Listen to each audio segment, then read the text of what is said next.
श्री वृषभानु दुलारी, बुरी भारी बरसाने वारी।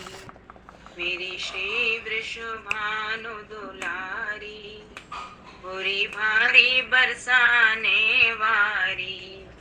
मेरो राधा रमण गिरधारी, मेरो राधा रमण गिरधारी। गिरधारी श्याम बनवारी, गिरधारी श्याम बनवारी। गिरधारी श्याम बनवारी, गिरधारी श्याम बनवारी। मेरो राधा रमण गिरधारी, तन मन धन उन परवारी। मेरो राधा रमण गिरधारी, तन मन धन उन परवारी। मेरो राधा रमण गिरधारी, गिरधारी श्याम बनवारी। मेरो राधा रमण गिरधारी, गिरधारी श्याम बनवारी।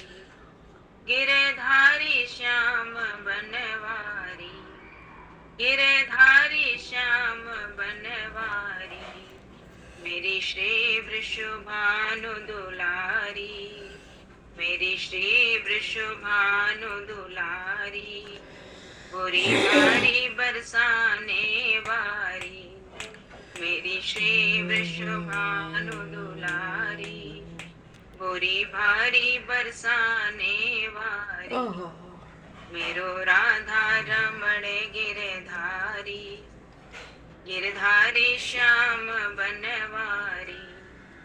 सबरी के प्रेम पुजारी, गिरधारी श्याम बनवारी। मेरो राधा रमण गिरधारी, मेरो राधा रमण गिरधारी। गिरधारी श्याम बनवारी, मेरो राधा रमण गिरधारी।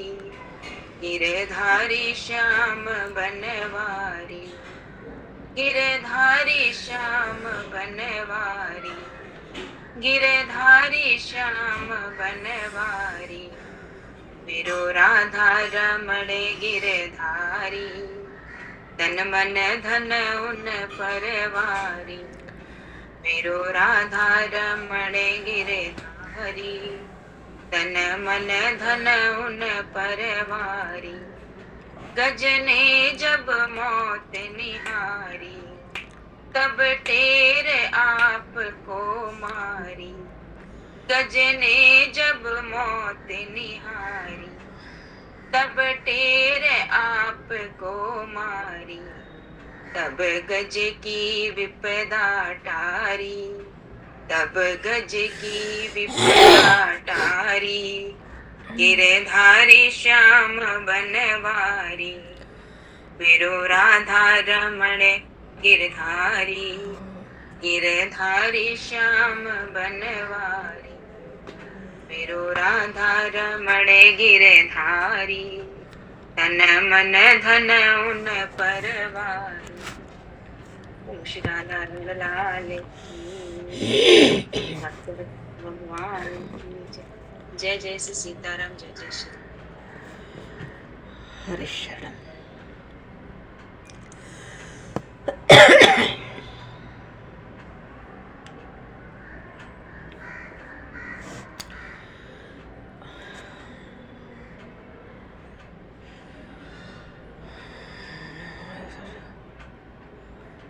जय जय श्री सीताराम,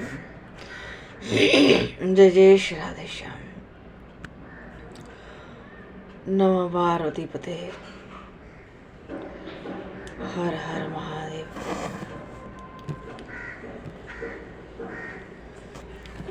अनंत कोटि ब्रह्मांड नायक, सर्वेश्वर,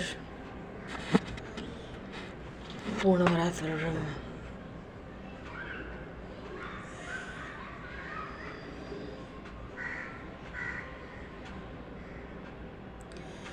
शरणागत वत्सल भक्त वत्सल दीन बंधु दया सिंधु भगवान श्री सीताराम जी महाराज की असीम कृपा करुणा से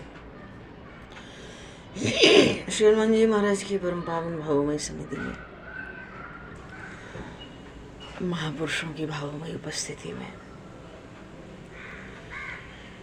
एवं आप सभी श्रद्धालु भक्त वैष्णवों की मंगल सन्निधि में मानव जीवन का सर्वोत्कृष्ट फल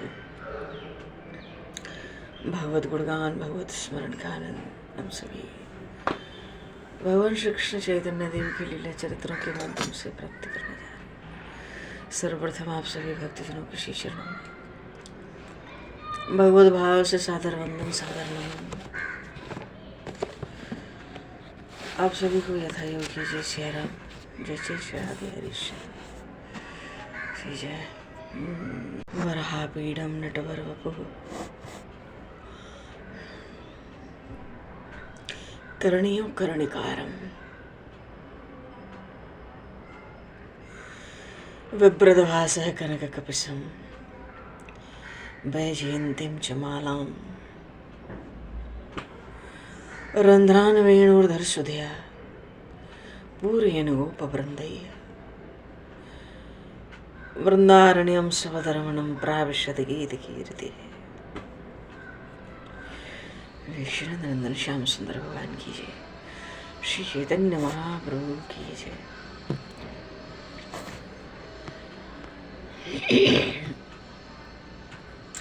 हरि शरणम।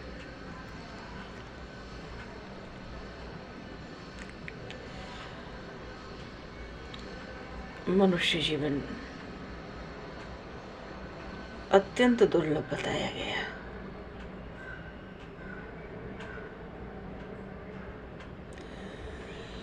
जीवन के युद्ध तो अर्जुन की तरह खुद ही लड़ने और जीतने होते हैं। ईश्वर सारथी से ज्यादा भूमिका अदा नहीं कर सकते।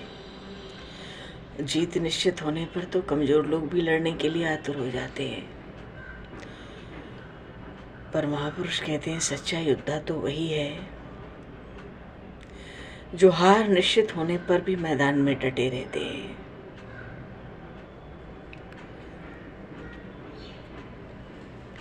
हमारे देश की बड़ी प्राचीन परंपरा है।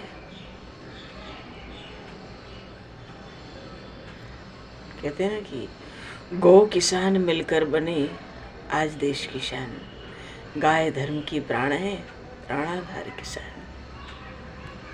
गाय गौ माता आज भी हमारे भारतवर्ष के लाखों घरों में हर सुबह पहली रोटी गाय के लिए निकालने की परंपरा है, सदियों पुरानी।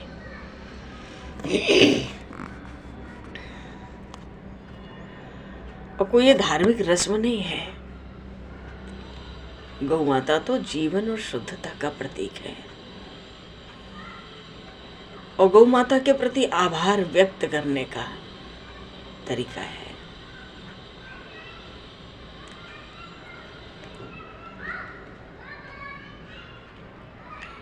आज तो वैज्ञानिकों का दौर है।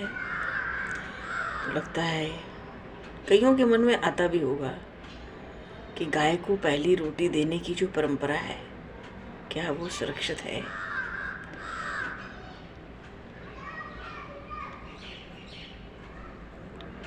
ऐसे तो गाय देखो सड़क पर कचरा खाती हैं, पर उनको अगर रोटी दी जाए, ताजी चपाती रोटी चारा, उनकी सेहत में जादुई सुधार होता है।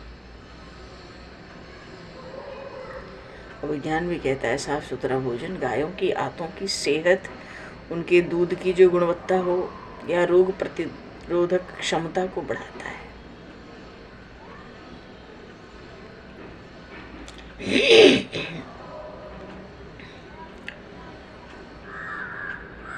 अच्छा, बोलो गौ माता की जय। समय थोड़ा होता है तो विषयांतर हो जाता है तो और थोड़ा हो जाता है। सार बात तो ये है, हमारे सब वेद शास्त्र पुराण महापुरुषों के अभंग पुकार पुकार कर कहते हैं कि मनुष्य को सोचना चाहिए इस मनुष्य शरीर में अपना खास काम क्या है। अब तक जितना सुना है, समझा है, उसके आधार पर भगवान ने ये मनुष्य शरीर हमें जिस उद्देश्य से दिया है, उस उद्देश्य को पहचान लेने की बड़ी भारी आवश्यकता है। इस दृष्टि से जो सर्वोच्च है, सर्वश्रेष्ठ स्थिति है, अपना उद्धार, जीवन मुक्ति, भगवत प्रेम, भगवत दर्शन, तो उस स्थिति को प्राप्त करने के परिश्रम में हमें लग जाना चाहिए।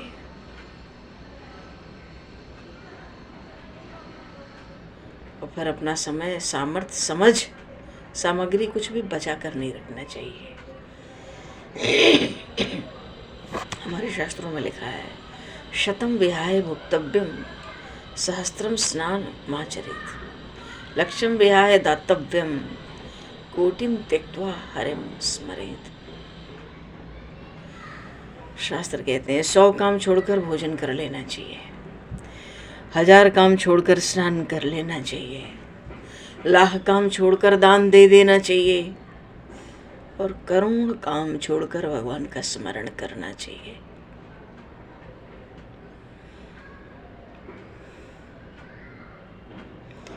संसार के कार्य कितने भी बिगड़ते हों, हम बिगड़ने दें, पहले परमात्मा की प्राप्ति कर लेनी चाहिए।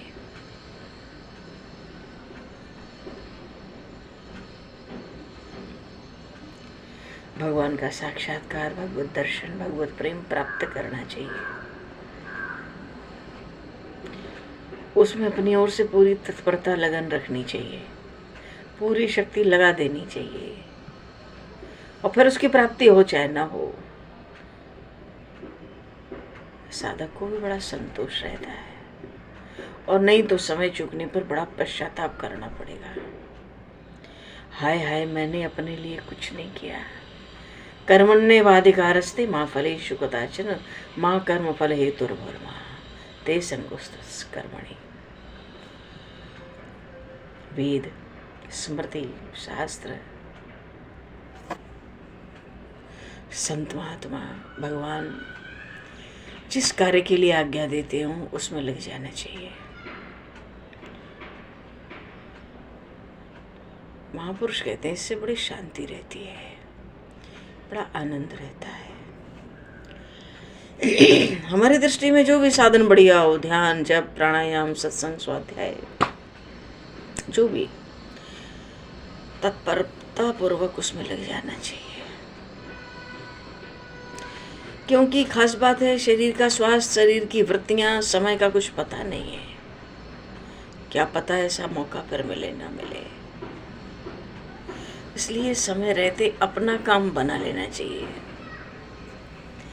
जो भी हम आध्यात्मिक पारमार्थिक स्थिति प्राप्त करना चाहते हैं,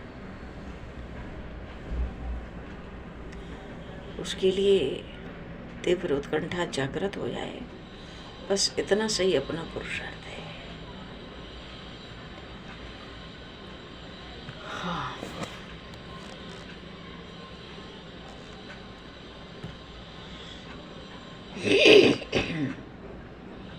संसार में तो नहीं मिलेगा जितना हमारे प्रारब्ध में है।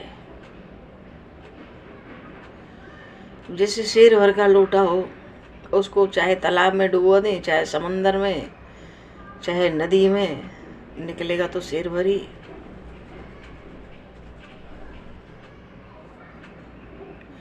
कोई मजदूर हो, कोयला ढोता हो, कोई एक मजदूर है टकसाल में सोना ढोता है, पर पैसा तो बराबर ही मिलता है। भगवान की प्राप्ति कभी भी प्रारब्ध के अधीन नहीं है। महापुरुष कहते हैं भगवान सच्ची लगन से मिल जाते हैं। इसलिए 12 गुणों से युक्त ब्राह्मण से भी भक्ति से युक्त स्वपच चांडाल श्रेष्ठ है।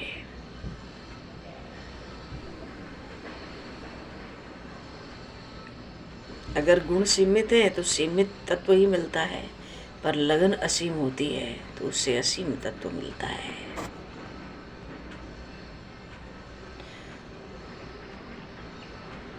राधा बाबा तो कहते थे केवल श्री कृष्ण का ही चिंतन कीजिए। आप केवल श्री कृष्ण का ही चिंतन कीजिए, आपकी चिंताओं को श्री कृष्ण दूर कर देंगे।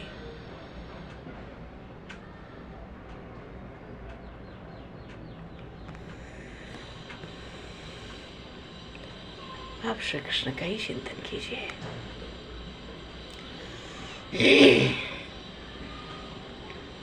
पर चिंतन के लिए बुद्धि की शुद्धि की आवश्यकता होती है।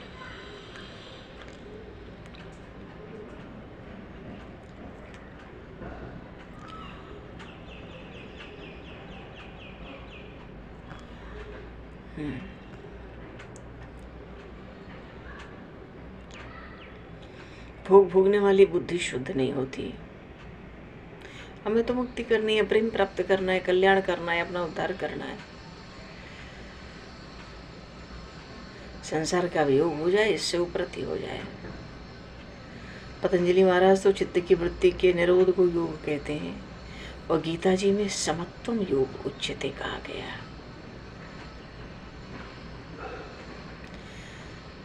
गीता जी में भगवान ने बताया संसार के दुखों के संयोग के वियोग का नाम योग है।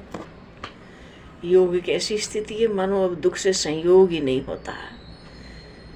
जीव एक ऐसी अवस्था में पहुंच जाता है साधक भक्त कि संसार में दुखों का संयोग होने पर भी संयोग ही नहीं होता।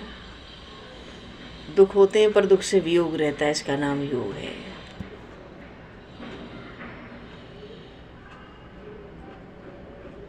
राग द्वेष मिट जाए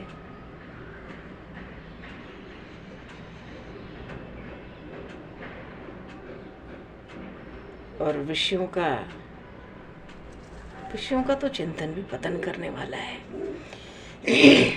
परमार्थ के मार्ग में राग द्वेष तो विशेष शत्रु है।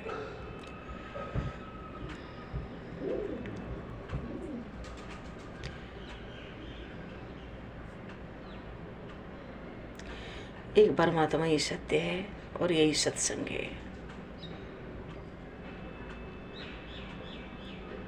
और इनसे पहले सत्कर्म, सत्सज्जा और सत्चिंतन, ये भी सत्संग है।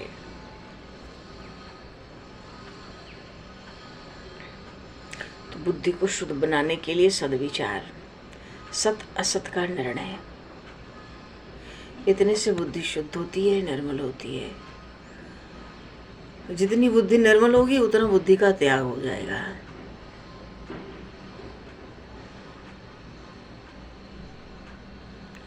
तो बुद्धि से ऊंचा उठना हो तो महापुरुष कहते हैं बुद्धि को शुद्ध बनाओ। बुद्धि में शुद्धि आ जाए हमारे तो परमात्मा की प्राप्ति का निश्चय से सत्य की तरफ ही चलना है।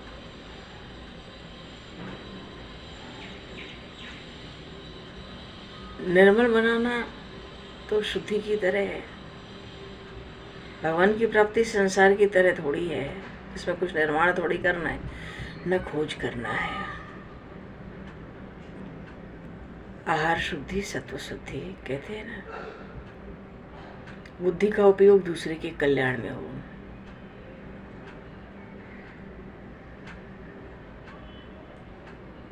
पर बुद्धि से कल्याण की प्राप्ति होती नहीं है। बुद्धि को तो बस शुद्ध बनाया जाता है। सत्य भाषण करना बहुत काम की चीज है, इससे भी बुद्धि बहुत शुद्ध होती है। सत्य बोलने से भी बहुत लाभ होता है। और बुद्धि का तो काम है निश्चय करना। निश्चय तो एक ही है, बुद्धि में एक ही चीज बिठाने की है, निश्चित करने की, इस सत्य को कि हम भगवान के हैं और भगवान हमारे हैं। हम केवल भगवान के हैं और केवल भगवान ही हमारे हैं। बाकी तो सब यहाँ शरीर के साथ मिला है, यहीं छूटता है। वो न था न है, पर फिर भी वो है, दिखने में आता है, अस्तित्व में आता है। तो सेवा करने के लिए कर्म के ऋणों से हम छूट जाएं, भगवत भाव से जीव मात्र की सेवा हो जाए तो कर्तव्य निर्वाह हो गया, धर्म का भी पालन हो गया, हम निष्काम भी बने रहे और प्रभु के चरणों में अनन्यता बन जाए। अनन्यता और निष्कामता, अनन्यता यही है, हम भगवान के हैं और भगवान हमारे हैं। भगवान को छोड़ के संपूर्ण ब्रह्मांड में हमारा कोई नहीं है।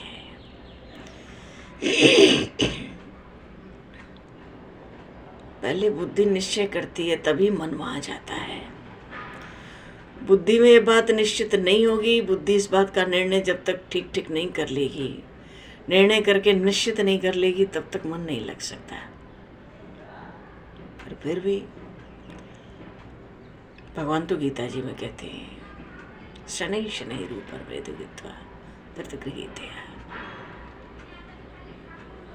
मनो चंचलम स्थिरम। मन को तो फिर भी बार बार प्रभु के चरणों में ले आना है, तो बुद्धि निश्चित करती है, तो मन भी स्थिर होता है। महापुरुष कहते हैं, अपने बुद्धि में निश्चित कर लो कि तुम अनादिकाल से परमात्मा के हो, इसलिए दिव्य हो, सनातन हो, अनादि हो। जीना मरना तुम्हारा काम नहीं है, तुम तो अविनाशी हो। तुम दिखने वाले शरीर नहीं हो, तुम दृष्टा हो, समस्त जगत के साक्षी हो, सबको देखने वाले हो। महाप्रभु श्री कृष्ण चैतन्य देव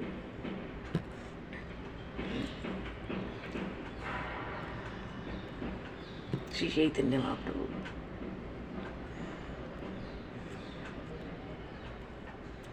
दक्षिण की यात्रा के लिए निकले। सार्वभौम जी को मिले। भक्तों के दिल में बात थी, क्या पता जगन्नाथपुरी में ये बड़े प्यारे भक्त उनको मिल गए। सार्वभौम जी कहाँ तो कितने विद्वान और तर्क वितर्क वाली बुद्धि वाले और वाद विवाद करने वाले, प्रभु में कोई विशेष कोई श्रद्धा भक्ति न रखने वाले, प्रभु कृपा से कैसे अनन्य भक्त हो गए हैं। तो क्या पता अंतिम भेंट उन्हीं से करा दो, क्या पता वही रोक ले अपने प्रेम से। अभी महाप्रभु उन पे बड़े प्रसन्न हैं। सब गए तो स्वागत सत्कार हुआ।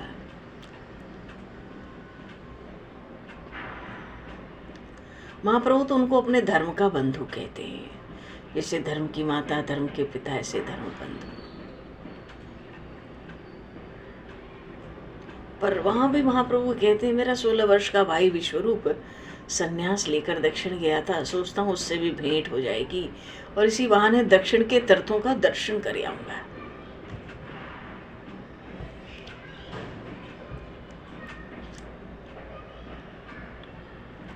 अनुमति लेते हैं भक्तों से, भक्तों की सभा में, कि दक्षिण जाने की अनुमति प्रदान करें आप लोग। वो तो कटे वृक्ष की तरह बेहोश होके गिरे। सतत अश्रु प्रवाह होने लगा। बड़े करुण स्वर में कहे, समझते तो थे कि भाई अब हम बड़े भाग्यशाली हो गए, क्यों महाप्रभु ने प्रेम किया, अब इससे बढ़कर भाग्य क्या होगा। पर हृदय को बेध देने वाली बात थी। इस दुख का पारावार नहीं था सार्वभौम के लिए। अत्यंत दरिद्रता वाले भाव से बड़ा दैन्य प्रकट करते हुए, मानो जिसका सब लुट गया हो, ऐसा बड़ा भारी दरिद्र, उसको कोई सिंहासन पर स्वर्ण के बैठा दे, राज्य सिंहासन पे, फिर गिराकर दीनहीन कंगाल बना दे। ऐसी दशा हो गई सार्वभौम की।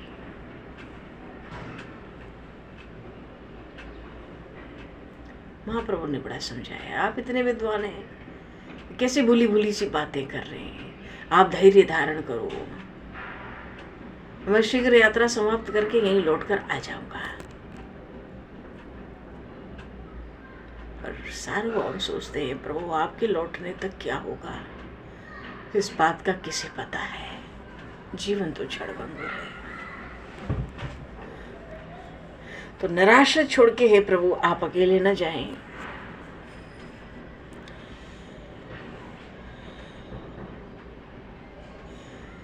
प्रभु ने प्रेम से कहा, ये सब भक्त जो है ना, ये सब भक्त मेरी अनुपस्थिति में यहीं रहेंगे, आप इन सबके साथ मिलके कृष्ण कीर्तन करते रहना, मैं शीघ्र लौटूंगा, प्रसन्न होकर अनुमति दो। अब व्यवस्था है, पर स्वर में तो बड़ा शोक है। अरे भाई प्रभु आप तो स्वतंत्र ईश्वर हैं, भिक्षा के विरुद्ध कौन बर्ताव करने की शक्ति किसमें है।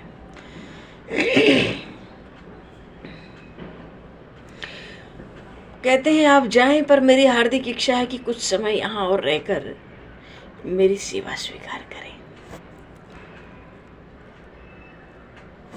भगवान तो भक्त वत्सल हैं, अपने परम प्रिय कृपा पात्र सार्वभौम के अनुरोध की उपेक्षा नहीं कर सके। 5 दिनों तक उनकी सेवा स्वीकार करने के लिए पुरी में रहे, जगन्नाथपुरी में। उनको प्रसन्नता हो, सार्वभौम को उनकी प्रसन्नता के लिए वहीं भिक्षा करते रोज, और तरह तरह के सुस्वादु भोज्य पदार्थ बना बनाकर प्रभु को भिक्षा कराती थी उनकी पत्नी। चित्त संतुष्ट हुआ, दक्षिण यात्रा की तैयारी हुई। प्रभु सुबह उठे, भक्तों के साथ नित्य कर्म से निवृत्त हुए, 2-4 प्रधान शिष्यों के साथ सार्वभौम के स्थान पर पहुंचे। सब भक्तों के साथ श्री जगन्नाथ भगवान के दर्शन किए। बोलिए श्री जगन्नाथ जी महाराज की जय। आदि ठाकुर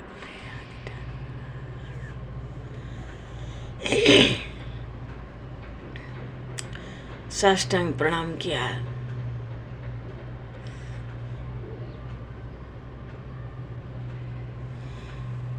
और दक्षिण के लिए, यात्रा के लिए अनुमति मांगी। पुजारी ने प्रसादी माला, प्रसादी अन्न, भोग राग प्रभु को दिया। शिरोधार्य, प्रदक्षिणा हुई मंदिर की। भक्तों के साथ समुद्र तट पर पहुंचे। सार्वभौम आचार्य तो बार बार लौट आने का आग्रह कर रहे हैं, पर रोते रोते कहते हैं प्रभु अब दक्षिण की ओर तो जा ही रहे हैं। रास्ते में विद्यानगर नाम की एक बड़ी राजधानी पड़ेगी, वही द्रविड़ राज्य के अंतर्गत है।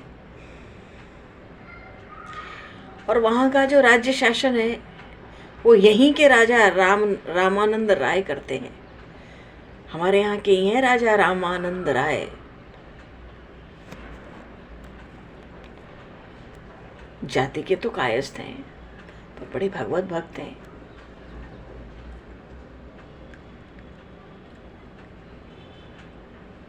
बड़े वैष्णव हैं, और ऐसे ऐसे गुण हैं साधारण लोगों के लिए भी अनुकरणीय हैं। तो आप उनको अपना दर्शन देते हुए मार्ग में कृतार्थ करते जाएं। हाँ, सांसारी विषयी पुरुष समझकर आप उनकी उपेक्षा न करें। महाप्रभु का स्वर बड़ा गदगद कंठ हो गया। प्रभु कहते हैं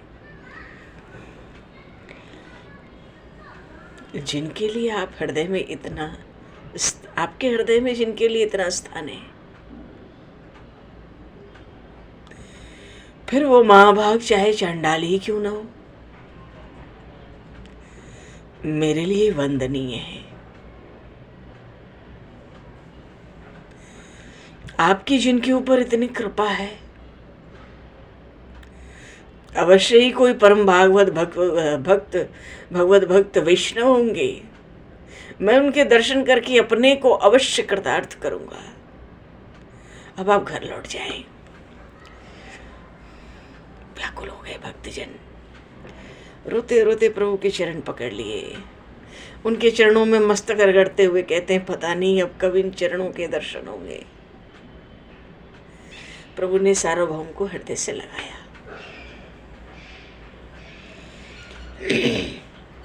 प्रभु के कमल नयन भी बड़े सजल बने हुए हैं, और वो सार्वभौम प्रभु का प्रेम से आलिंगन हुआ, मूर्छित होके गिर गए। ऐसी स्थिति में छोड़ के प्रभु जल्दी जल्दी आगे चले। पीछे सार्वभौम तो ऐसे दुखित मन से हो गए मानो सर्वस्व गंवाए बैठे हैं। सर्वस्व गंवा के कोई व्यापारी अपने घर लौटे। इधर प्रभु जल्दी जल्दी जल्दी जल्दी समुद्र के किनारे किनारे आगे बढ़ रहे, भक्तों को बार बार लौटने का आग्रह कर रहे हैं।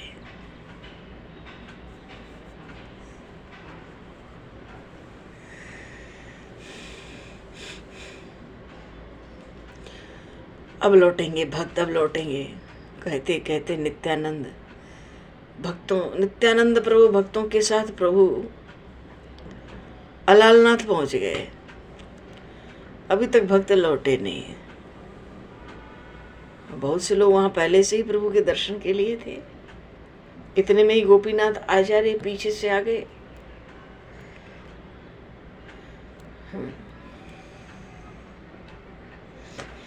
प्रभु का कौपीन काशाय रंग का वस्त्र ओढ़ने का भगवान का महाप्रसाद लेकर पहुंचे। नित्यानंद जी प्रभु को लोगों से दूर हटा के समुद्र किनारे ले गए। वहां स्नान कराकर मंदिर में आए। मंदिर में आके भक्तों ने प्रभु को महाप्रसाद का भोजन कराया। जो गोपीनाथ जी आचार्य ले आए थे महाप्रसाद जगन्नाथ जी का, उसी का सबने भोजन किया। जब प्रभु ने भोजन कर लिया, महाप्रभु ने तो फिर सब भक्तों ने किया। और रात तो प्रभु ने वहीं पे कथा कीर्तन और भगवत चिंतन करते हुए भक्तों के साथ बिताई।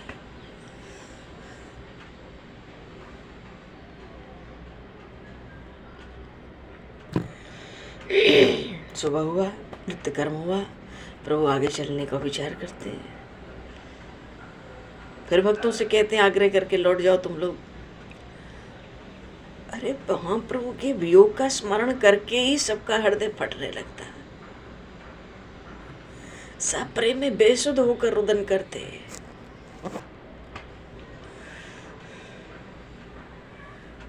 और सब रोते हुए भक्तों को एक एक करके प्रभु ने आलिंगन किया। सब मूर्छित होकर प्रभु के चरणों में लौटने लगे। रोते हुए छोड़ के प्रभु आगे बढ़ गए, सबको छोड़ दिया। हाँ, पीछे पीछे वो क्या थे, वो ब्राह्मण काला कृष्णदास प्रभु का कमंडल वस्त्रों को लेके चल रहे हैं। और आगे आगे भक्त गजेंद्र की भांति श्री कृष्ण प्रेम में छके हुए।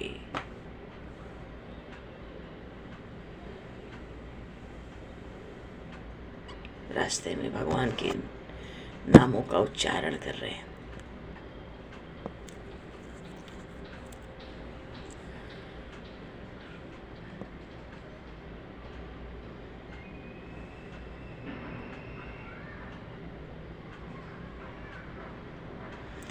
राम राघव राम राघव राम राघव रक्षमा कृष्ण केशव कृष्ण केशव कृष्ण केशव पाहि राम राघव राम राघव राम राघव रक्षमा कृष्ण केशव कृष्ण केशव कृष्ण केशव पाहि कृष्ण केशव कृष्ण केशव कृष्ण केशव पाहि राम राघव राम राघव राम राघव रक्षमा कृष्ण केशव कृष्ण कृष्ण केशव पाहि कृष्ण केशव कृष्ण केशव कृष्ण केशव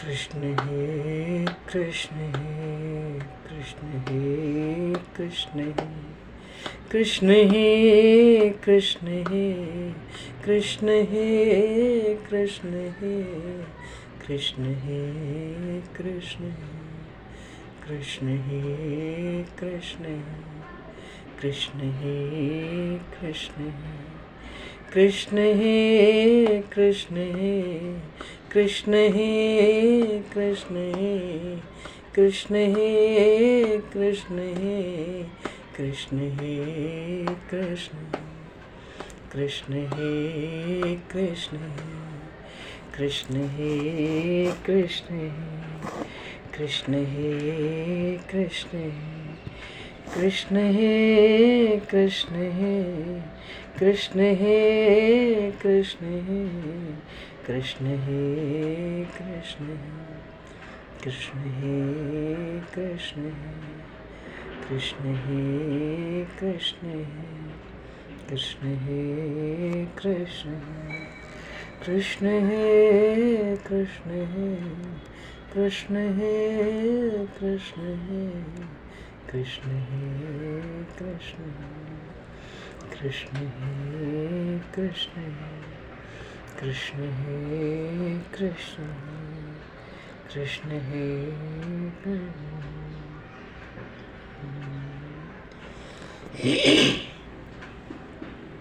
बोलिए श्री भक्तवत्सल भगवान की जय, श्री चैतन्य महाप्रभु की जय।